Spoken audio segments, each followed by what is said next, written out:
José Enrique Abuín o Chicle volverá a vindeira semana á sede da Audiencia Provincial da Coruña, con sede en Santiago. Declarará o martes 29, un día despois da constitución do xurado popular, que será quen se encargue de determinar, despois de analizar os feitos, a autoría do crime de Diana Quer. Ese mesmo día declararán tamén os pais de Diana, Juan Carlos Quer e Diana López Pinel. A partir de aí, entre o día 30 de outubro e o 5 de novembro, pola sala pasarán máis de 50 testemunhas, entre os que figuran familiares do Chicle, coñecidos da vítima, e tamén policías que participaron na investigación.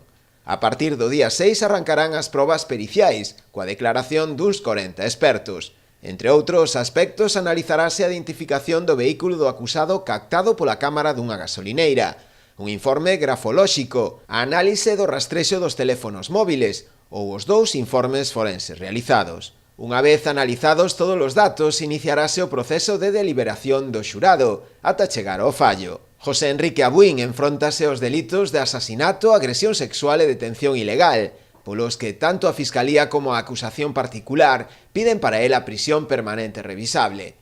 No xuízo deberá determinarse tamén se Diana Quer sufriu agresión sexual ou non.